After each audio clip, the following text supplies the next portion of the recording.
titled it Group Therapy. And so like any group therapy, welcome.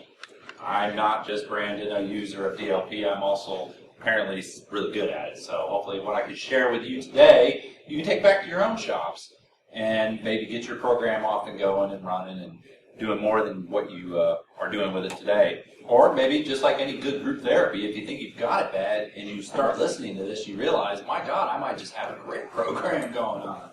I don't know. So what you can, I got to figure out the pointer system here.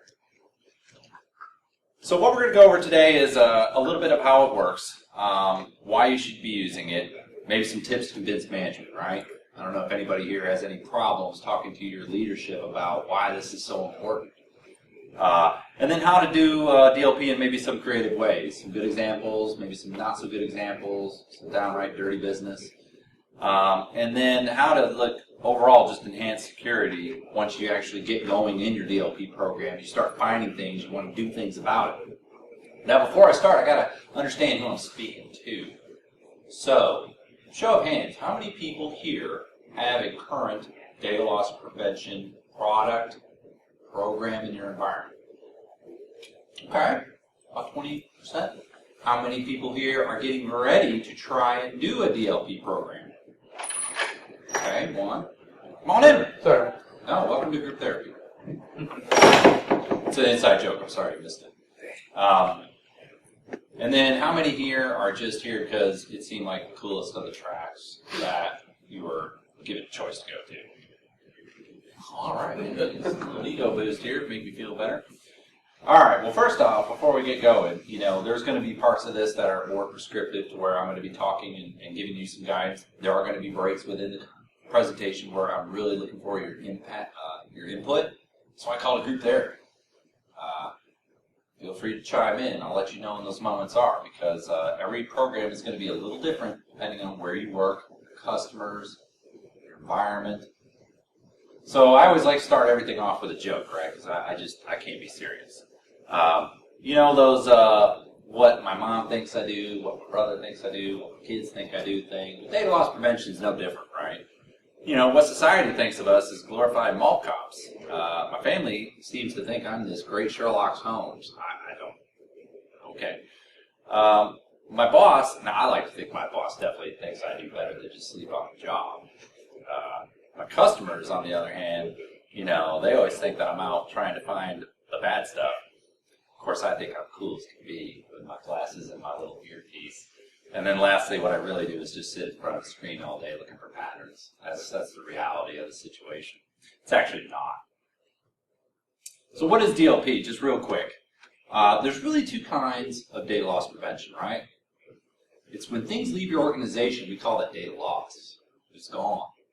However, when things are shared inappropriately within the organization, that's more of a leak. It's not leaving the organization, but it's not staying where it should be. A lot of people, when they think of data loss prevention, if they're having trouble understanding the concept, one of the things you can relay back to them is that, hey, when you go to Target, or you go to Walmart, or you go wherever those fancy places are, and they've got the stalls and the gates and the security guards and the tags and everything, it's the electronic version of that in a lot of ways. We're trying to keep this information from leaving the store. We're trying to keep you from losing money or business or being an embarrassment. Now you might ask yourself, why is it vital? And if you need some talking points for people that just don't know. Well, number one, regulatory compliance is always a good reason, right? A lot of times you can justify getting a DLP program in because you're being told to. You have to have it. Problem is, if you don't have that, one of the negative side effects could be you could find yourself some legal consequences, right? There have been a lot of lawsuits that have stemmed from intellectual property loss, privacy loss, things like that, because people did not do the basics to protect that information. Same thing with intellectual property. More and more business is shifting, and it's not in every sector, but more and more I'm seeing that the value of an organization is in the intellectual property, the intangible stuff. It's not necessarily that tangible asset that you're worried about someone stealing. It's the idea, the plan, the recipe, the patent. You want to make sure that information stays within your organization. How many people here, just curiosity, out of curiosity, work in the pharmaceutical industry? You make drugs. Sell drugs. Nobody? Healthcare? Oh yeah. Smell the HIPAA. Yeah, so my HIPAA friends out there, you've got big worries that, there's fines. You don't want OCR coming down on you because you've lost some patient records. And, one of the biggest breaches in 2015 was Anthem. I'll give Anthem some credit. They lost my information. They did have a very slick website to tell me, we lost your information, but it's going to be okay because we're going to give you this credit monitoring business, which coincidentally called me about 20 minutes after lunch saying there had been some activity. So I have a follow-up to do after work. But again, when you lose IP, you could potentially face a loss of competitive advantage. Now you'll probably notice here, I'm not geeking out yet. I'm not talking all these fancy DLP terms. I'm really talking business. Because in a lot of ways, that is a cornerstone of your successful program. You've got to relate it back to the business. If you can't speak their language, you're not going to get that far. Prevent disclosures. That really goes towards the upper two. And again, loss of public perception. How good does it look for the Office of Performance or Personnel Management when they lose everybody's records?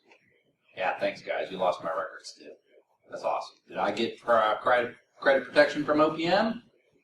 No, because the government's really good at making the rules, just not following the rules. I don't know if you've ever noticed that about that. So, what are some strengths and weaknesses of a good DLP program?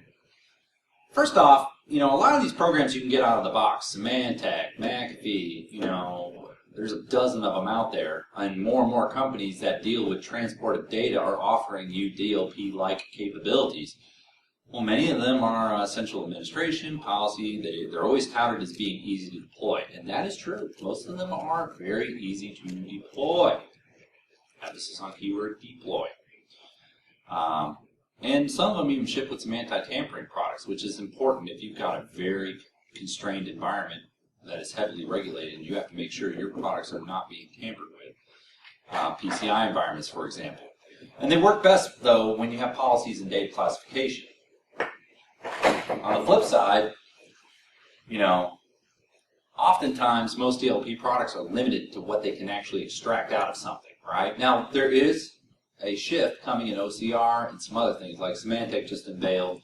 They're going to be able to start doing some text detection on images, which is huge.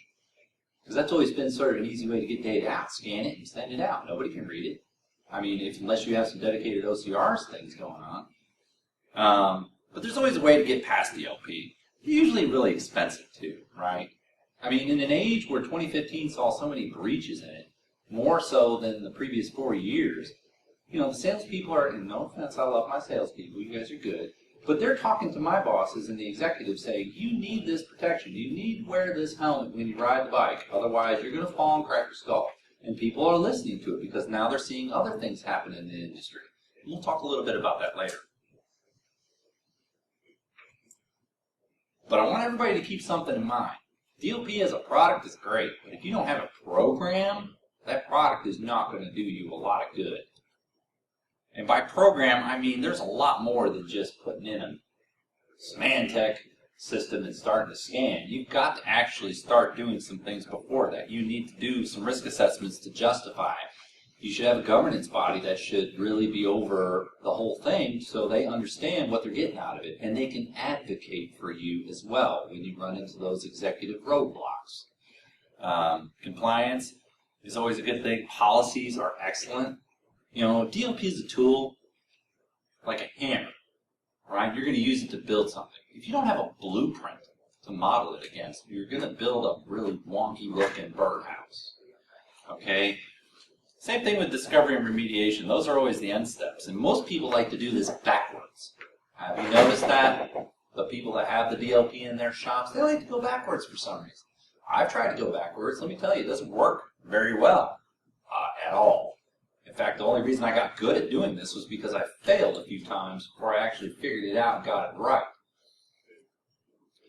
There's some other ways you can do things. This is more of a helpful slide just to give you an idea of various steps that go along with trying to figure out what to do. You've got to identify what to protect. That's always a core pillar of IT in general, whether you're security, operations. If you don't have good asset control, how can you know what to protect?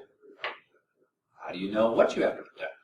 Numbers, composition, location. So having good asset control is important, but that includes your data. And most people miss that step. They know, I got 5,000 notebooks. That's great. What's your data look like? I don't know. Okay. We'll have to figure that out.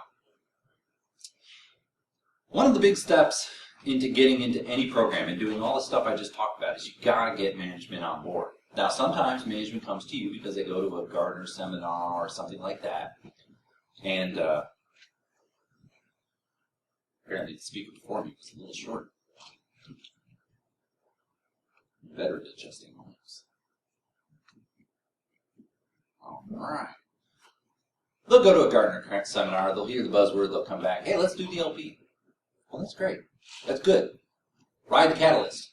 Okay? Advise them that they need to do some prior steps like, hey, let's get a governance committee together. Let's look at our policies and define our data. And if we haven't done that already, let's make the effort. But if it's more or less them coming by you and they're not as bought in and you need some management ammo, these are some things that you can talk to them about. You know, the Identity Theft Resource Center is a good place to go get some stats on various sectors and records lost. Hey, work.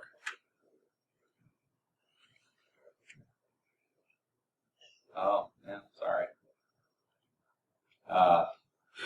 Another one is the risk-based security website. Now, they also offer some nice reporting. And what's interesting about their reporting is they're focused here on where was the threat vector, in or out. In most cases, it's kind of almost a draw.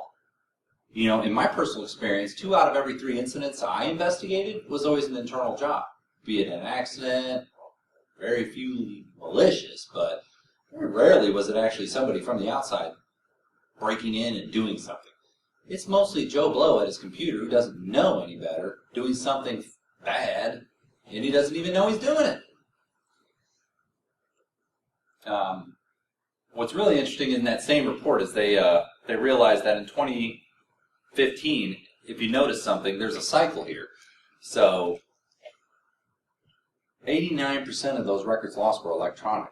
You know, in the physical security world, that's part of our domains. We always learn, hey, you got to put locks on cabinets, locks on doors, key passes here and there. But we don't seem to be doing the same thing too much with our data. Yet that's the predominant vector by which it's stolen. You know, breachlevelindex.com is another good place to go. This is just an example. And what I like these is because they're management friendly. They're pretty.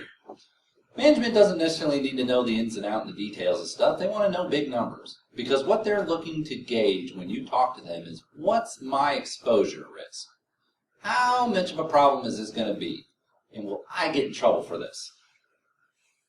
You know, we talked a little bit about what kind of incidents we have. You know, identity theft seems to be predominant right now, but we're also seeing that with health data because now it's really easy to go, you know, who wants social or credit card numbers? Whatever. I want some health data so I can go make some false claims and get paid. Government is still our friend, thanks to OPM and a few other poorly designed government websites. You know, when you look at the world as a whole in 2015, I mean, I know Americans love to be leaders, but I really don't want to be a leader in this category. So what does that tell us as a group? Perhaps America is not doing the right thing. Or, conversely, we are doing a good job, but we're just the #1 target. Kind of like everybody picks on Windows and not so much on Apple. Now, if they really need some management info, if they're stubborn, you know, let us take into account the experience of one Mr. Target CEO who lost his job after they blew all those records out. And, you know, they even had to send one of their guys to go testify to Senator Al Franken. He's not a fun guy to go talk to. I mean, I know he's a comedian at one point, but he ain't fun. And could you just imagine being in that hot chair? And what did they say? It was the IT people. They always blame the IT people. So what are some of the pitfalls of trying to get through this DLP implementation, right? Well, maybe you get the DLP, you install it, but you don't have a policy. you're going to end up with a glorified network monitoring system. And without a policy to accurately tune to, what you end up with is a very noisy network monitoring system. You see, I mean, has anyone ever tried to use data identifiers or a pattern to recognize social security numbers in web traffic? Anyone ever run into Target.com? I like to pick on Target because they're dumb. They don't do things. If anyone's from Target in here, I apologize, but you know, they made their product catalog numbers 3-2- Can anyone want to take a guess here what the last combination is? 4. That's the same pattern used by Social Security numbers. I'm still working on a little experiment. I'm trying to map everyone's Social Security numbers in the company and do a query back to Target. I want to see what kind of products we are as a people. I bet I'm probably a garden hose myself. I seem to spew a lot. So, but that's just an example where someone's poor programming choice has directly caused me to not be able to detect accurate Social Security numbers going out to Target. Well, there is a way to get past that, and we'll talk about that in a minute.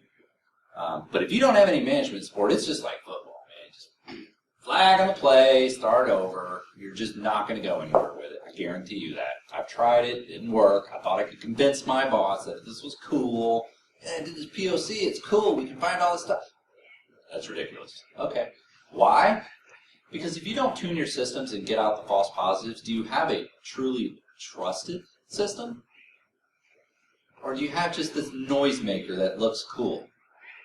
Management's not going to trust an untrusted system. They're not going to trust a noisy machine. They want something that's going to work. Now, if you expect a plug-and-play solution, you, again, I'm sorry, it's not going to work. A lot of vendors will come in and promise you this. Oh, it's great. Plug it in. We'll have all your stuff in no time.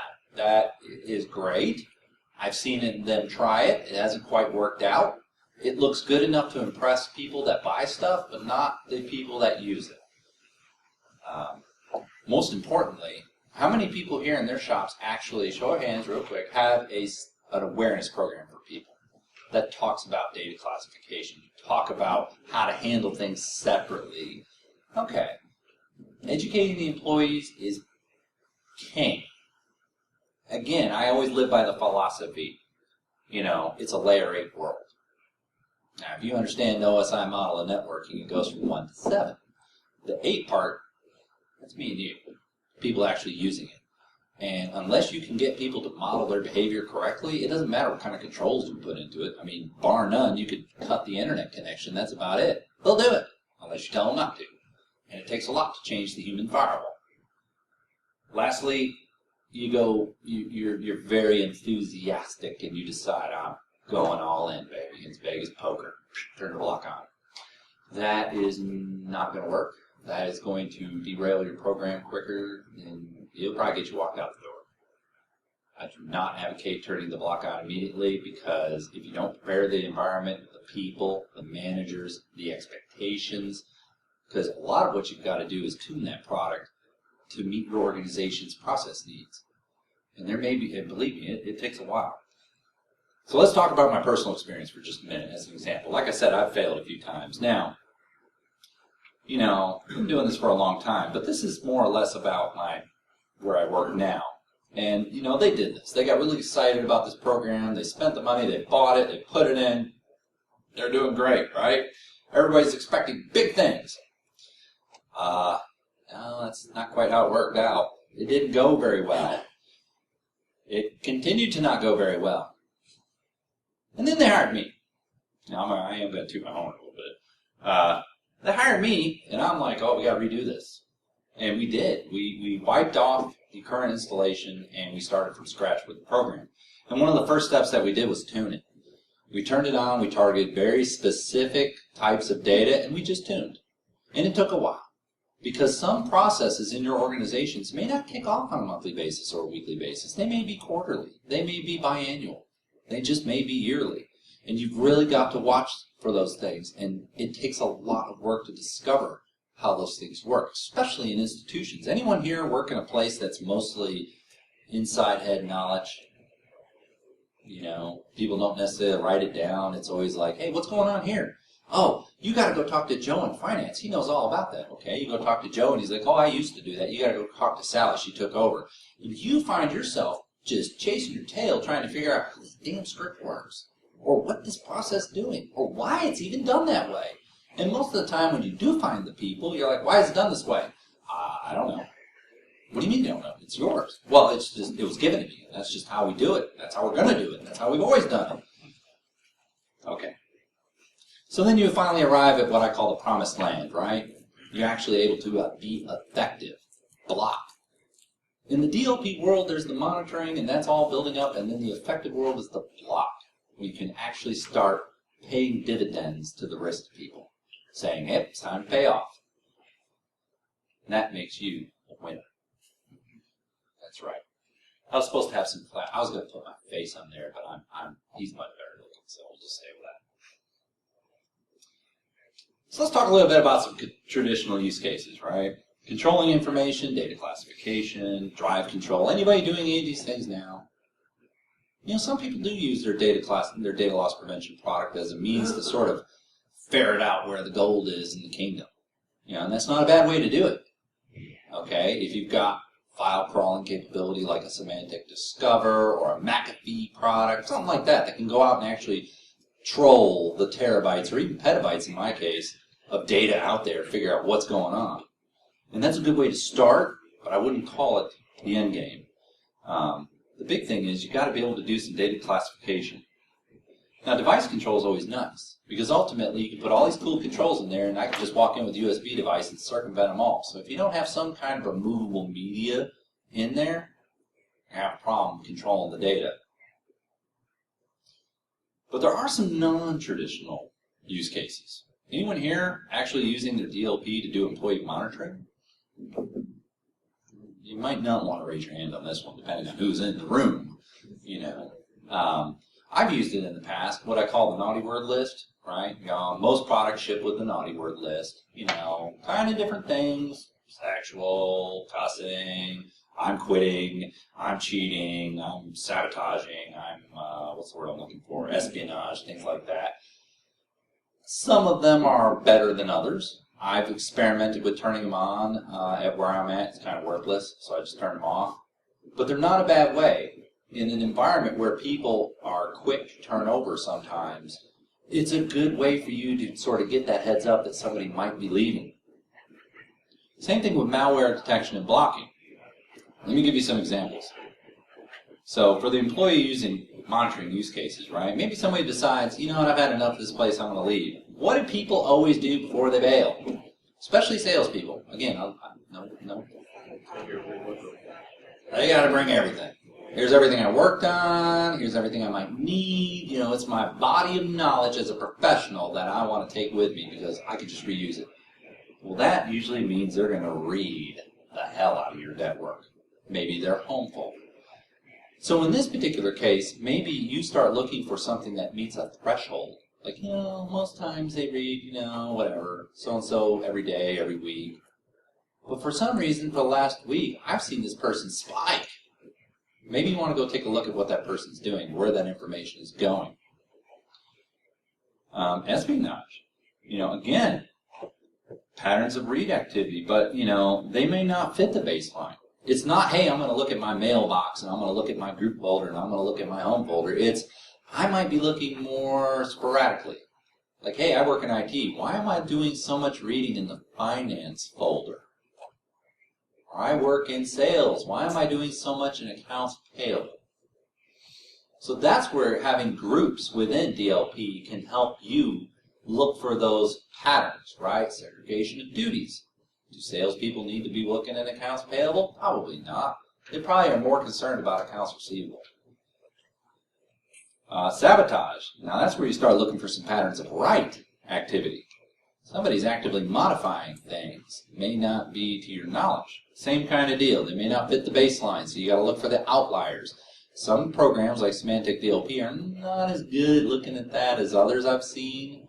McAfee always had a nice little outlier program I liked, but I had to run it through Excel. And then what I call the HR early warning radar, right? That's that non-professional language. So you're probably asking, why does a DLP person care about this? Well, very important. 90% of the time when I actually get something to get blocked, I got to go to that person that owns the data. And I got to get them on board. There's a little bit of evangelization that goes on. And there's some trust that has to be built. Last one I did was pro cards. So we decided, hey, let's go after the pro cards because people are screwing it up. We want to see if we can get the pro cards blocked, if we'll have a decrease in the number of fraud issues detected on our company cards. So I go talk to the lady. You think she was just like, oh, sure, here's your list? No. She looked at me like I had come to steal her firstborn. And she was not happy about it. So it took a couple of meetings and some trust building in order for me to convince her. And fortunately, I spent 14 years working with Louisville Metro Police Department. So I had a little bit of cred with me that I could use to gain her trust. And I promised her that she would be my partner in it. So every Monday, I sent her a report. Who violated it? What did they send? And here's a nifty little management graph for you to show your boss. And she loves it. And it's great. I don't have to go chase those users. You know who does it? She does. Look, all I did was give her the means to an end. I'm just a tool. But by doing that, I was able to start blocking those numbers. I've made myself a value add now and not somebody that is causing a distraction or end users to get mad.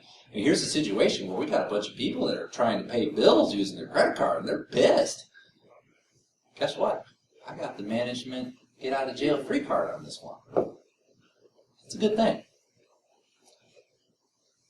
So one of the ways that you can use DLP to hunt for malware, and this is some typical scenario, right? Junk comes in through the mail or the web, gets circulated on the computers, and then most of the time people are looking to exploit data. They want to get it out of your organization. That's where you can start looking for things.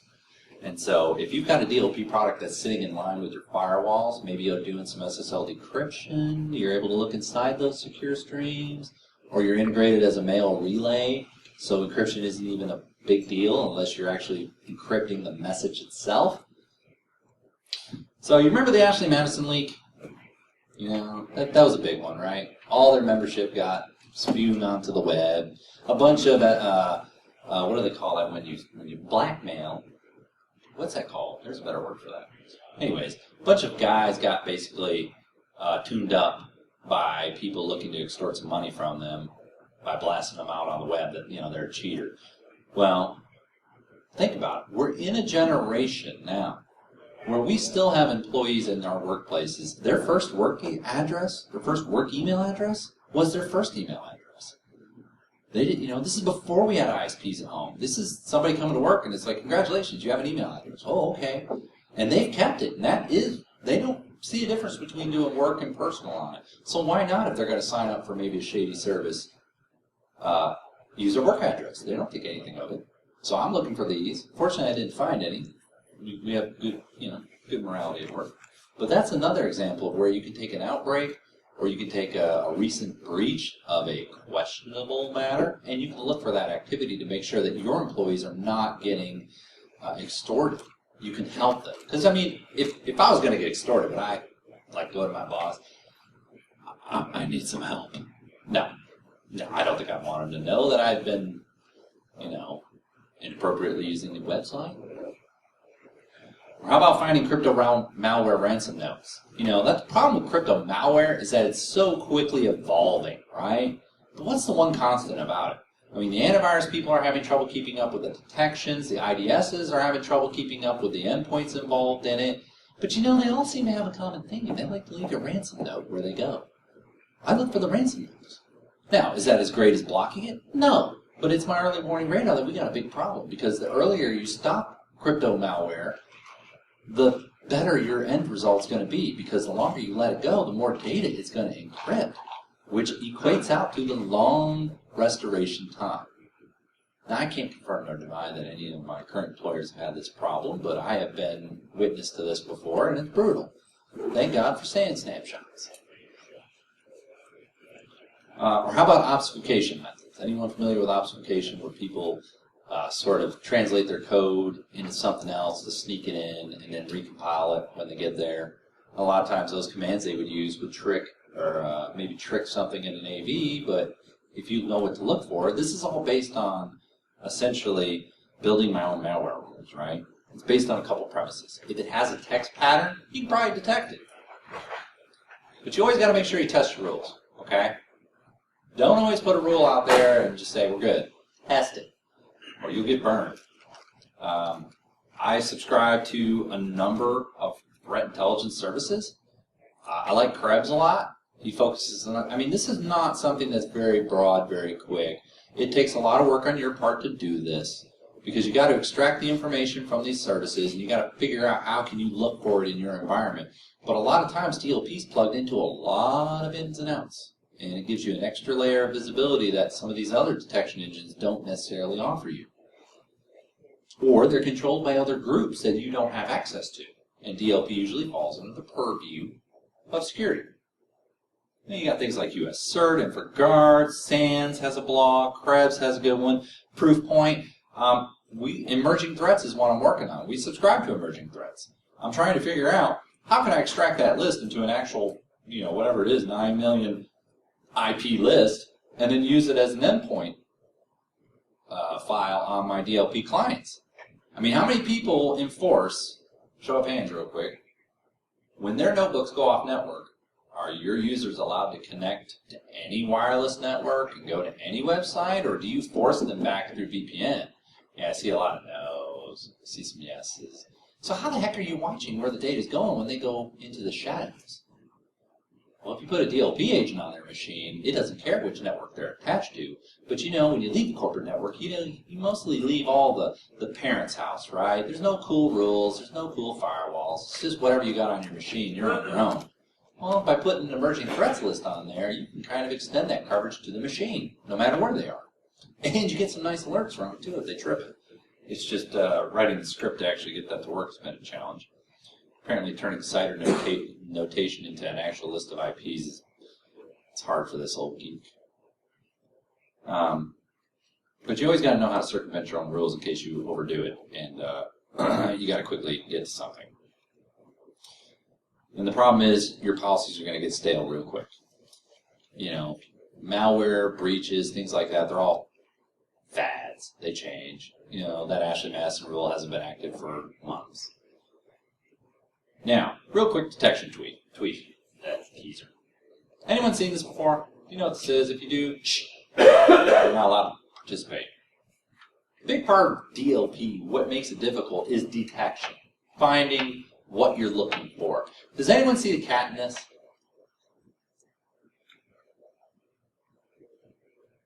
Raise your hand if you see the cat. There's a cat there. Just don't point. Alright. Let me show you where the cat's at. You see it now? This kitty's head, ears, body. He just happens to blend perfectly with the environment. Not unlike us sifting through terabytes of data every day trying to find that one string, or that one phrase, or that one file. Same challenge. So, what are some of the best ways to do it? Well, I like to think of it, there's two real ways to do it. There's precise, and there's imprecise. Imprecise is using patterns like data identifiers and semantic, right? Hey, match the pattern of a social security number. Well, I've already told you about the target story, so you know how well that worked. But what about precise methods? Let me give you some examples of precise methods that work very well. I've got a customer database of about 9.5 million customers that has their social and their driver's license. I get a copy of it every month, and I put it into DLP. And I encrypt it in DLP, so if you come raid my DLP servers, you're just going to end up with a bunch of encrypted indexes. But why that's important is because now I'm detecting on what is known good information versus a pattern. So I still get the hits from targets sometimes. Ironically, a few of our people match product IDs. Go figure. The randomness of it. But I don't get the 150, 250 false positives every day. And it's proven. It's worked out real well. And I partnered with our customer service manager. She was fully on board with this before we started. And she liked the concept because her people were accidentally replying out, including people's socials. And since HB5 and HB 232 for Kentucky have passed, and then what is it, KRS 365, 762, I don't know, I forget. All that stuff is now reportable. That you have PII for people going out the door without protection. So being able to do that is important. But you know, there are some problems with like images versus text. Obviously, text is very easy. Images are difficult. But again, machine learning and what they call vector machine learning, which are newer technologies where they index and they see how things are used on a computer over time, can build these VML models that are very accurate. So it just depends on what type of data you're trying to protect.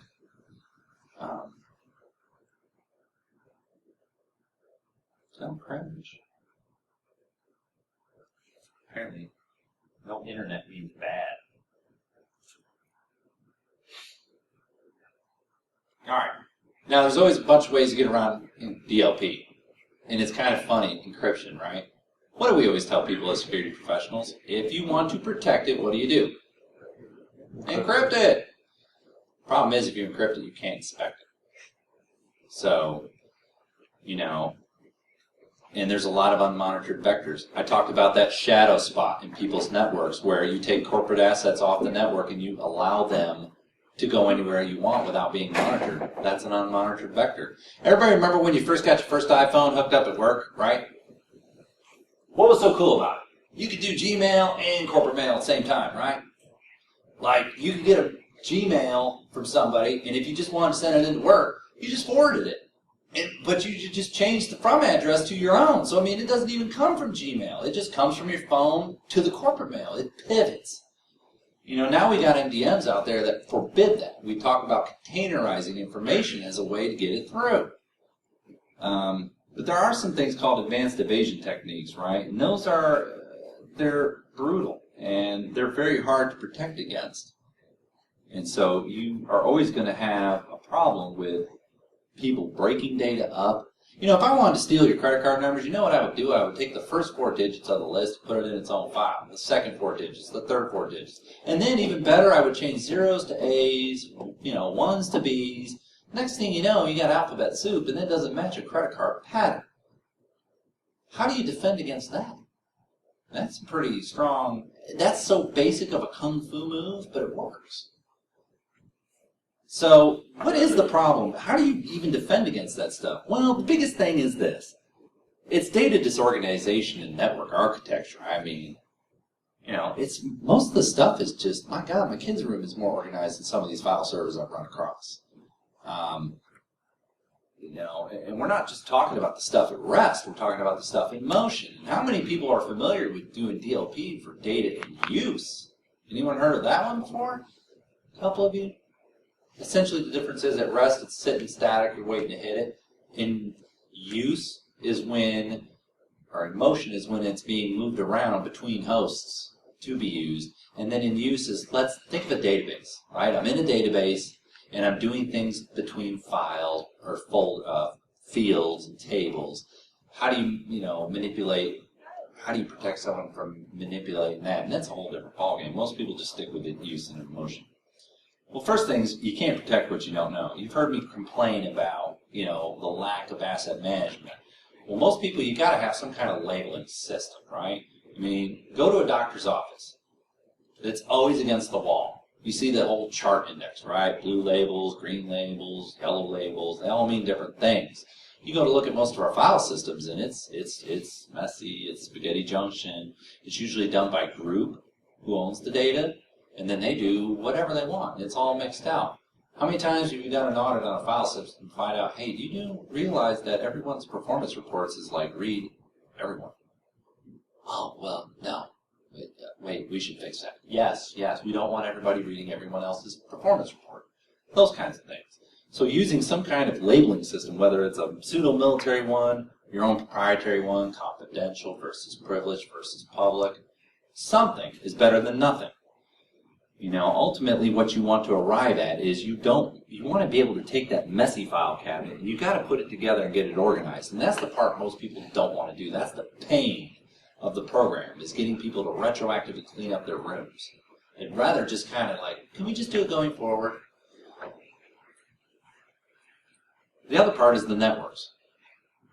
Traditionally networks, if you're in an established organization, you've probably paid out big money at one point, built a network, and then you piecemeal it through, maybe do a modern refresh every once in a while, but the architecture doesn't necessarily change.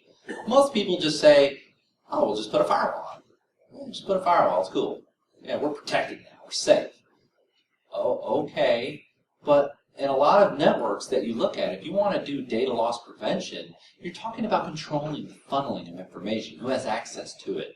It's more than just, let's throw a DLP program out there and look for this stuff. You've got to actually set up those security zones, those trust and untrusted zones. And then that way, you understand it's easier to do DLP when you know the common, like you have a known object. So I have these databases of my customers, known good data, a precise method. But I also know that the data is coming from this subnet, this VLAN, this file server. Again, I know I should treat that information as confidential. Doesn't matter what's in it, it's confidential. So again, look at your big hits, your email, your roaming clients, your mobile devices, your internet. Those are all major vectors for this stuff, right? And then just do some basic stuff. Don't do a flat VLAN, create your zones, do use proxies and firewalls. Look at these stores, Target. Target's a great example. It's not unlike a network, right? How many ways are into Target and out? Just one. In and out. And there's guards or what are they called? Thank you, sensors. Yeah, it's interactive today. There's sensors at these places that check every little product going in and out of there for that tag. But yet, when you look at some of these networks, it's like, well, we send our web traffic through a proxy, we send our FTP through a firewall, and we have a point-to-point here. And with all these ingress and egress vectors, how are we supposed to monitor them all? I mean, we're multiplying the problem with us. So, again, it's in the network. Now, here's where I'm kind of curious. How many people here allow cloud services from their company assets? I mean, you may even use the cloud asset. I'm just saying, how many people here, you can go to Gmail and G Drive and all that stuff? Wow. No. Yeah. It was very restricted at where I worked. It's kind of open where I'm at. Kind of surprised. What about access to non-business websites? Most people do it, right? I hate to say this, but the internet has almost become the right of the people. Even though you're at work and I don't know, it's this work-life blend thing. Maybe I'm getting old, but I don't use personal stuff when I'm at work. Maybe that's also because I'm on the security team and I know what they look for, so. Which kind of begs the next question. Do you even monitor those channels? I mean, if you're using SSL decryption, the problem is, and we had a great discussion about this earlier, is that most people are starting to pin their certificates so that you cannot do SSL decryption man in the middle for them. Which is great for privacy, bad for inspection. And does anyone even have a policy for their personal devices? I mean, there's a reason why Brandon has 2 phones. I got the bat phone, that's where all my personal business is. I got the work phone. It's lavender clean. I don't have anything on there except work. Why? Because I spent 14 years working for a government that would sniff all the things going on the phone. They expose more information than you know. So my question is, are there any real solutions for everybody? Number one, you've got to start getting in front of this stuff with requiring classification of data. We do this now with our projects. We get a project, we all meet up. One of the first things out of my mouth is, what are we dealing with? Confidential, privileged, what are you going to put into this so I know how to treat it? And that allows me to build in those controls that support the classification. It's a holistic approach. Again, I have the classifications to support my policies. When I rebuilt our DLP platform, I basically made all the rules mirror our data classification policy. And of course, you build those policies to protect the business. Don't forget to get buy-in from the top, or you're going to fall down. When you forget to get buy-in from the top, it's like marrying a girl without asking the dad for permission. Just not starting off on the right foot. I made that mistake too, by the way. Don't do it. And make it a win. Always highlight the stakeholder benefit. So like I partnered with our person who does the pro cards. I partnered with our customer service manager who did the data records for our customers. You make it about them. You enable them to look good. By keeping those incidents down and by helping her with training, her crew looks better. By helping our pro card person rein in this use. Hopefully we're going to make her look good when it comes to the number of fraud items she's got to deal with. And if you can't monitor it, my rule is don't allow it. I've yet to actually get this one to fly anywhere that I've been, but it's not a bad idea. I mean, what you don't know can hurt you in the data loss world. So with that, I'm just going to say it starts with simple things like teaching your users to lock desktops. And why I changed this was because I got zinged on this earlier this week. We have one gentleman at work who is notorious. Kelly knows what I'm talking about. If you leave your desktop unlocked, you will be sending a love note to the group. It's usually a beautiful sonnet. And unfortunately, it was my turn. And so, I had stepped away for just a minute and got zinged. And they're, of course, very, very cordial about replying back. So, I like that little meme, learn step star plans were stolen because he didn't lock his desktop. So here are a copy of the reference material that I used with a lot of this stuff. When you're constructing your argument, you'll probably want to go out and get updated copies of these. The stats vary depending on the collection method and the analyzation behind it. So you're going to see some discrepancies when you compare different providers of reports. Oh, this one says 48%, the other one says 52%. Yeah, either one works. I think the difference is that there's a lot of data being lost due to people's inability to do the right thing. So, with that being said, that's it. That concludes our presentation. You have 4 minutes before we got to get out. Let's talk about some questions. Anybody got any questions? Sir? I want to start in with baselining it with a data discovery, but I was wondering, is there a quick, down and dirty way to do some file server auditing? Are you a Windows box or are you? Oh. The answer is no, obviously. When the wind blows. No, I've had a lot of trouble with Windows file auditing in the past using seams and things because, the central theme of a Windows audit, it's really like 4 events that come through that you did something or didn't do it. And it's that handle ID that makes it a challenge. You'll get a stream of events. I mean, I could fill a security log in about 3 minutes with 3,000 people hitting a file server. Just boom, boom, boom. So is there an easy way to do it? Not really. Now, Symantec has, and I'm not advocating Symantec, this is vendor agnostic, it's just the products I work with. So I've got DLP on one side. What it does is it looks at the classification side of it. It has a partner product called Data Insight. They're actually using EMC's, what's it called again?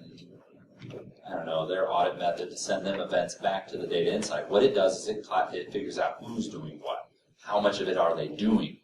And then DLP just injects, hey, what classification do you have? That's how I'm auditing what people are doing. And I'm saying, no one's touching this data for a while. We're just leaving like 300 gigs of sensitive data laying around. Is there a good reason for it?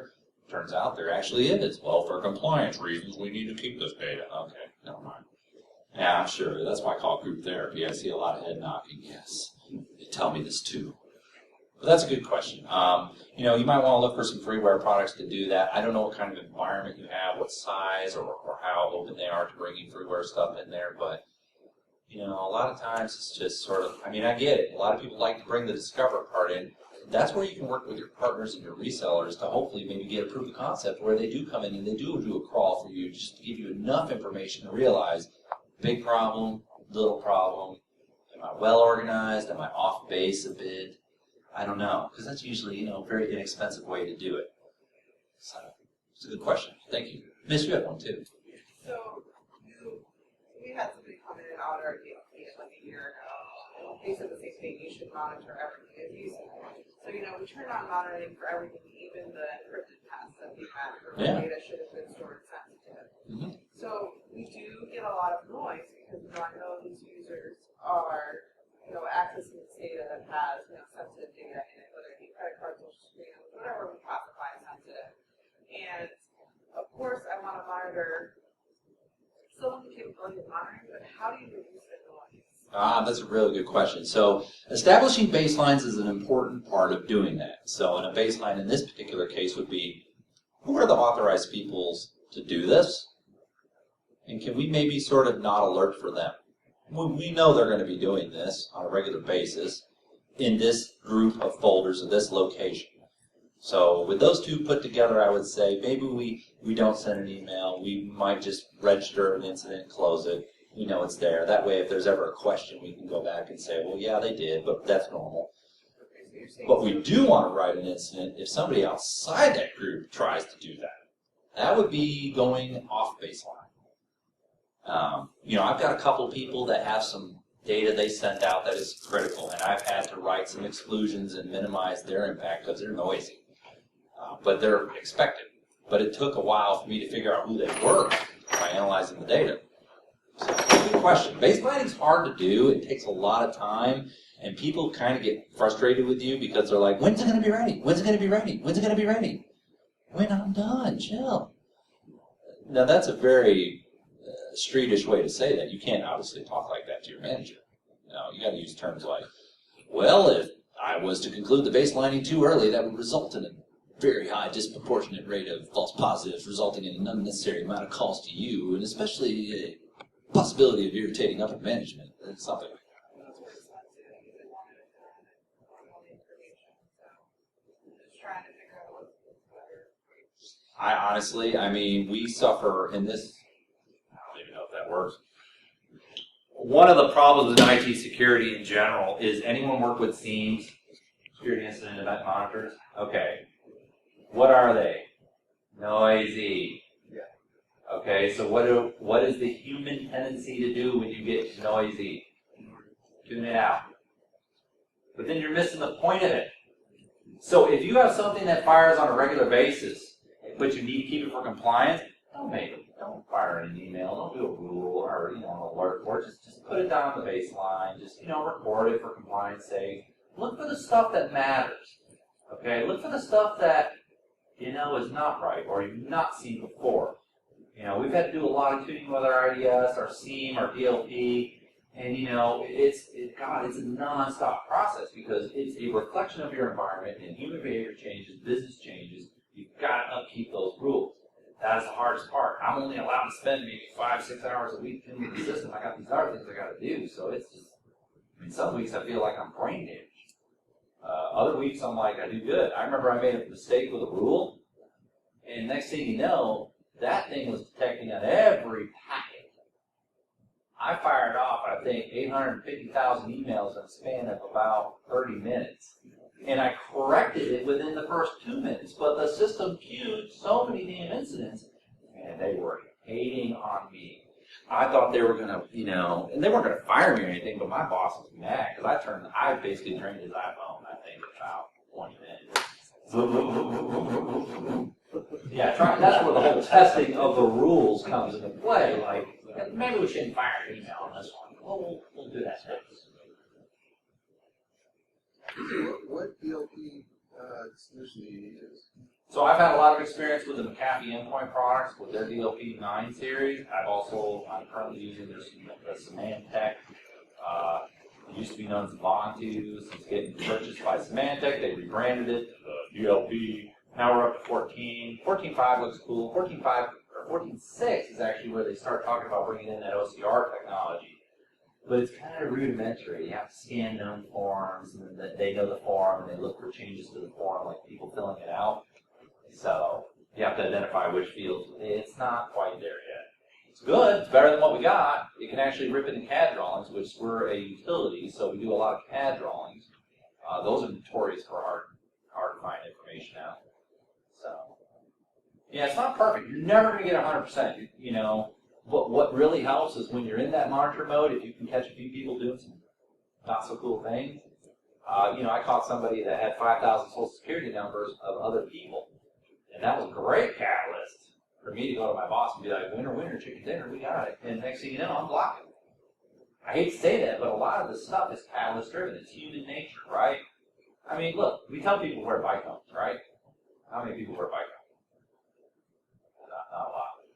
We tell people to wear life vests when they're on a boat. I see people on the Ohio all the time, no life vests. You can tell people to do the right thing, but until they've had a real close call, either law enforcement or they wreck their bike or whatever, they get a ticket, they're not going to change their behavior. Oh, work's going to be different. Really shouldn't send those social security numbers out. I'm never going to get caught. So outside of the data center and on the workstations and laptops, we have about 3,500. Is there a product that can go out there and do a quick data discovery? Is that where that Symantec? Symantec's data discovery part, the Discover, is a slow crawl. That's what I was going to. It's Because it slow. looked like it was going to take like 2 hours per. Oh, About. it depends on the machines. You know, I mean, obviously when you got SSDs, things go right. But think about it. The premise of any data loss prevention or any antivirus, anything like that, is you shim into that I/O stack. So as things pass through it, it looks at it. And that's why people hate the DLP agents for the most part, because things like Outlook do not respond very well to delays that it does not understand. It's like, hey, I got this data. Where the hell is it? Where is it? Oh, here it is.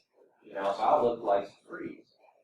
Yeah, I was thinking more about the baselining. So the way to baseline those machines. Oh God, it took me probably about 3 months to troll all our data on just the file server. Did you use the Symantec? Oh yeah. But I mean, I had to fight a lot of battles because most of these